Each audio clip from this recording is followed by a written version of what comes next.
Good. Thank you very much.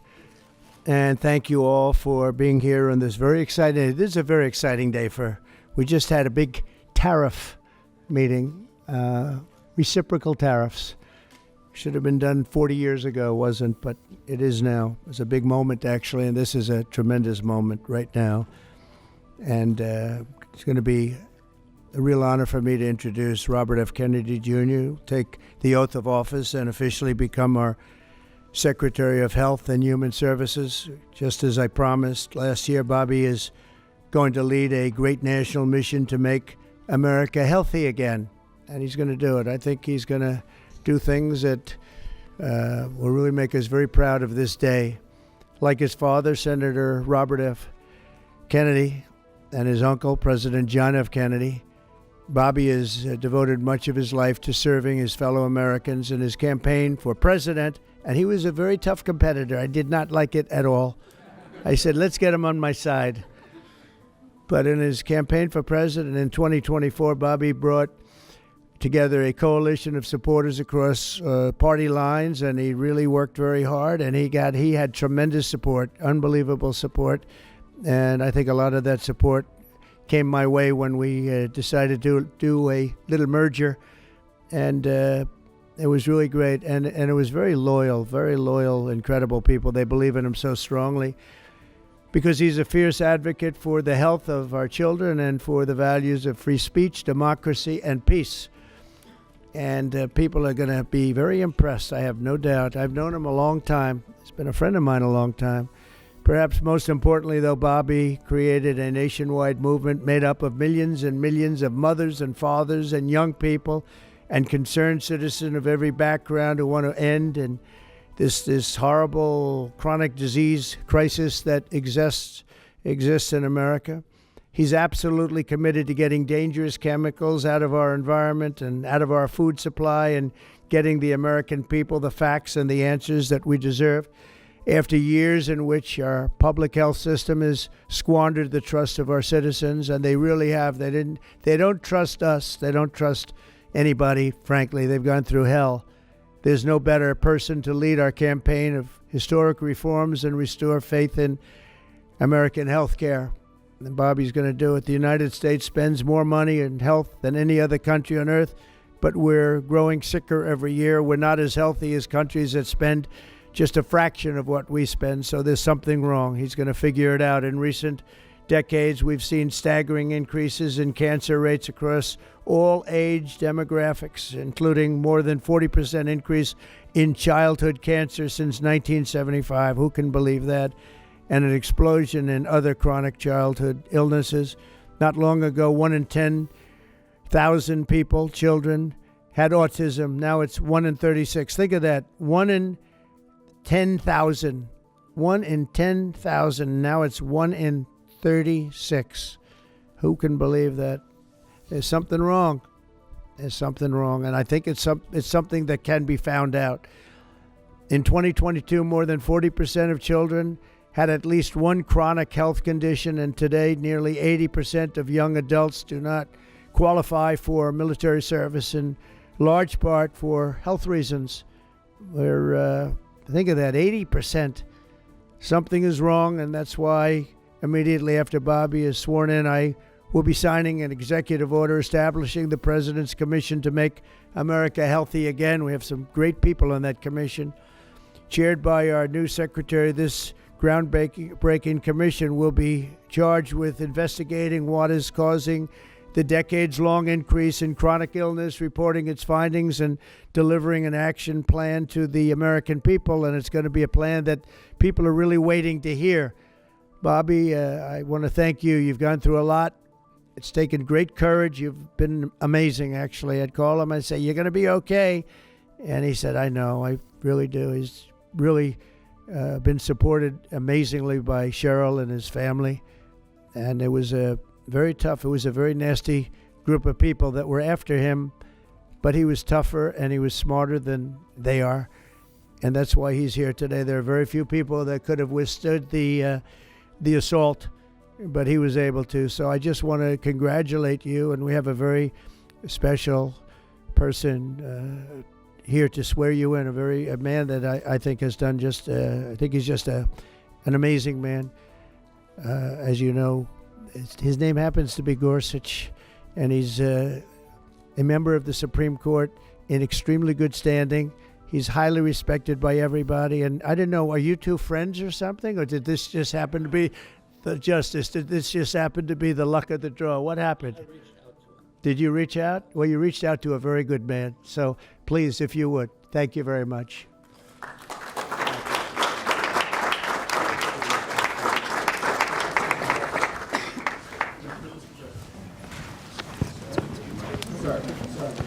Oh, this has to be done I'll do first. this first. Sorry. I'm going to make this a good one, right?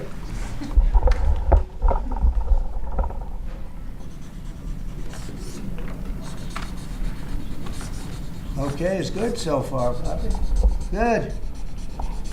It's a 10. Are you ready?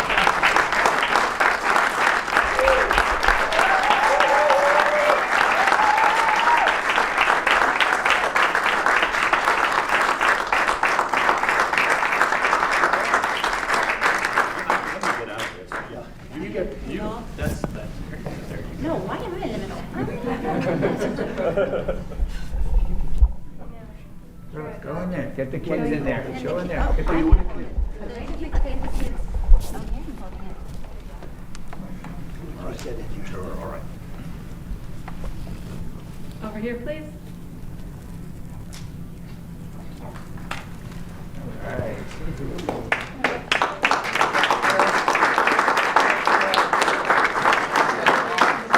Perfect, I'm really happy. Would all the family like to join? Yeah, sure. Great. All right. Please place your left hand on the Bible and raise your right. Repeat after me. I, Robert F. Kennedy, Jr., I, Robert F. Kennedy Jr., do solemnly swear do solemnly swear that I will support and defend that I will support and defend the Constitution of the United States the Constitution of the United States against all enemies, against all enemies, foreign and domestic, foreign and domestic, that I will bear true faith and allegiance to the same, that I will bear true faith and allegiance to the same, that I take this obligation freely, that I take this obligation freely without any mental reservation without any mental reservation or purpose of evasion, or purpose of evasion, and that I will well and faithfully discharge and that I will well and faithfully discharge the duties of the office the duties of the office on which I am about to enter. on which I'm about to enter. So help me God. So help me God. Congratulations, Mr. Secretary.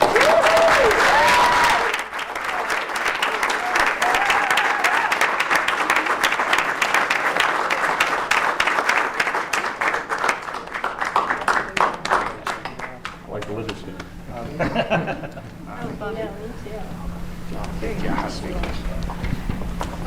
I want to begin by thanking President Trump for giving me this extraordinary opportunity, and I want to introduce my family and thank them for being here. My wife Cheryl, my cousin Anthony Shriver, my daughter Kik, my other daughter Kira, Catalina Shriver, Joey Shriver, Jackson Hines, and Amaryllis Kennedy. Oh, and I want to thank all of you for your support and throughout this whole 2.5-year journey. My first time in this Oval Office was in 1961, and I came here to meet or 1962. I came here and I had a meeting with my uncle, who was president then, where we talked about the environment. He was involved deeply, as we all know, in restoring physical fitness in this country. He challenged at one point during his administration, he challenged Americans to do a 50-mile walk, which I ultimately did. But I remember the day that my father completed his walk. We were staying up at Camp David, and my father came in after 18 hours walking on the C&O towpath with his feet bleeding and blisters on them. My father had a bet. One of his best friends was Al Lowenstein. And Al Lowenstein ultimately was a congressman from New York who was assassinated himself in 1980. But Al Lowenstein had started the Dump Johnson movement to get rid of President Johnson and end the Vietnam War. And at the time that he started it, people just thought it was a fool's errand. And ultimately, he asked my father to run for president against Johnson. My father wouldn't do it at that time, and he asked Gene McCarthy. McCarthy did it, and he joined that campaign. And my father ultimately ran, and Johnson then dropped out. So Al Lowenstein succeeded. And although Al Lowenstein was on the other side now, running against my father with Gene McCarthy, my father wrote him a note, a quote from Emerson, where he said, if a single man plant himself firmly on his own ideal and there abide, the whole wide world will come round to him. For 20 years, I've gotten up every morning on my knees and prayed that God would put me in a position where I can end the childhood chronic disease epidemic in this country. On August 23rd of last year, God sent me President Trump, and he gave me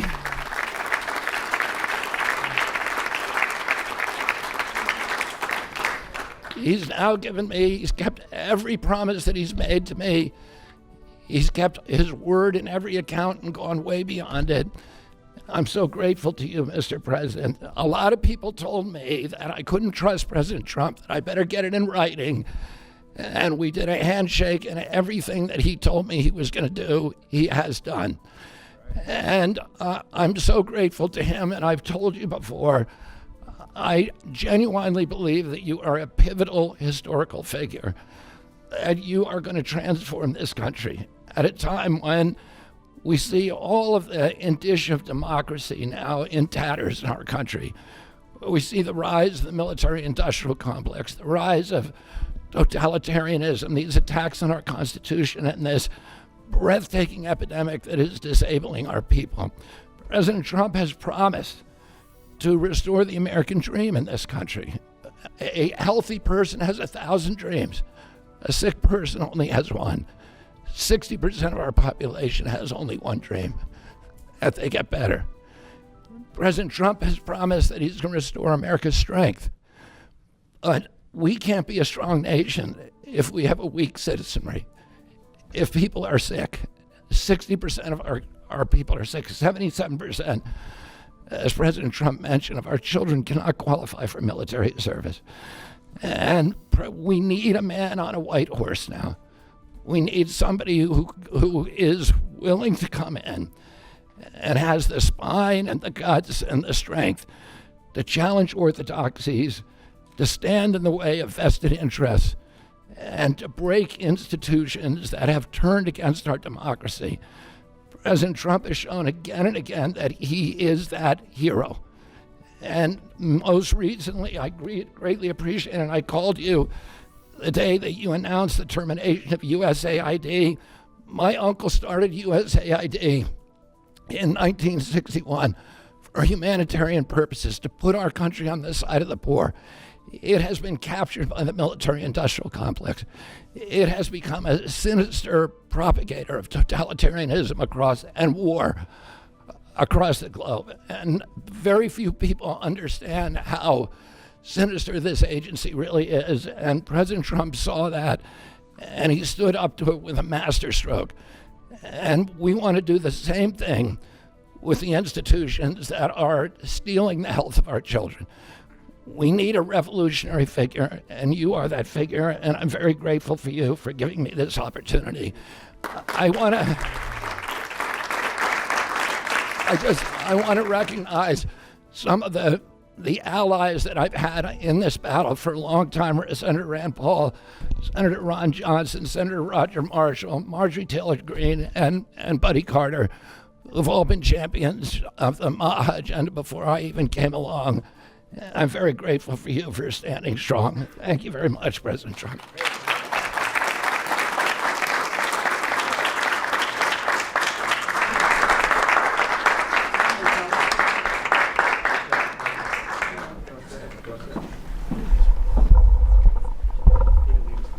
Mr. you have immediately at HHS, now that you're sworn in, sir? He's going to be running it. He's going to do a great job. What would you like to That's see my to plan. do first, Well, Mr. he's going to President? find out a lot of secrets that have been maybe kept from us, but he's going to come up with some solutions to some big problems, health problems. I think he's going to go down in the record books. I really have confidence. This group has great, even Rand has confidence. That doesn't happen often.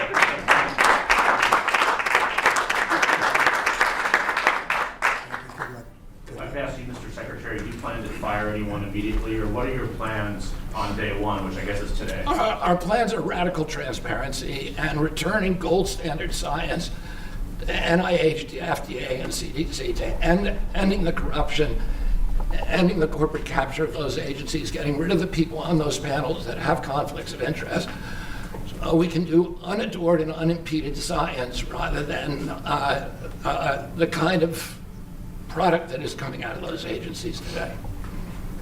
Mr. Secretary, may I ask, how do you address concerns that some Americans may have about your stance on vaccine? When people actually hear what I think about vaccines, which is common sense, which is vaccines should be tested, they should be safe, everybody should have informed consent, people are reacting because they hear things about me that aren't true. They hear characterizations of things that I've said that are simply not true. When they hear what I have to say actually about vaccines, everybody supports it. All right. Mr. Kennedy, Kara Keshnova from Lindell TV. What's your message to Democrats in the Senate that fought so hard to keep you from taking this position? And congratulations, by the way. But President Trump has promised to be the president for all Americans, and he has said to me that he understands that there's no such thing as Republican children or Democratic children. All of our children need to be protected, and whether you're in a blue state or red state, I'm going to do everything I can to work with you, whether you're Democrat or Republican, to restore child's health in this country. Mr. Secretary. Great job. Great job. Thank you all very much. Thank you.